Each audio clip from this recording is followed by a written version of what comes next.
Offline. Pengen pergi ke sekolah. Kenapa Karena ya? menurut saya kalau sekolah di rumah itu apa ya, kasihan juga lihat anak-anaknya lebih tidak berkembang. Kalau di rumah sebagai orang tua, kita juga orang tua ikut stres ngajari anak-anaknya. Cara kamu juga, nah tapi kita ini mikirnya gini nih, kalau kita di daerah kota ini mungkin kita tidak terlalu banyak terkendala dengan sekolah online ya. Tapi kalau kamu datang ke daerah-daerah seperti daerah-daerah kayak Banyuasin, itu kan mereka banyak mengeluh orang tua. Satu, memang ada bantuan dari pemerintah berapa giga ya kalau tidak salah. Kuota ya. Tapi itu kuota, tapi tidak cukup kuota itu. Jadi memang kasihan di sama orang tuanya juga.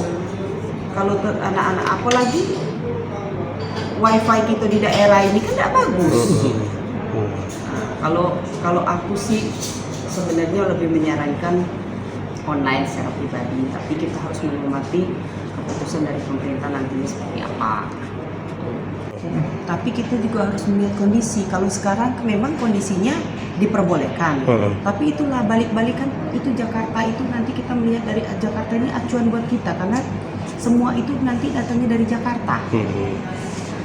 Jadi barometer Jakarta itu menjadi barometer kita karena ya harus dari orang ke Jakarta mondar-mandir ke Palembang itu paling dekat itu Jakarta. Nah kita lihat apakah nanti pada bulan Juli nanti ada peningkatan COVID. Nah kalau misalnya nanti penyebaran COVID tertinggi nanti di bulan ada anjlok tertinggi di bulan Juli ya kalau bisa jangan dulu masuk sekolah. Tapi ya balik-balik kadang anak-anak juga udah nggak tahan lagi kalau namanya sekolah sudah offline ini. Mereka sudah menuntut online juga. Tapi kita juga satu harus menjaga keselamatan kita bersama. Itu yang paling penting untuk saya. Nah itu aku juga tidak bisa ngomong ya. Kalau kita di masalah ekonomi nih, kita kan kasihan juga dengan mereka.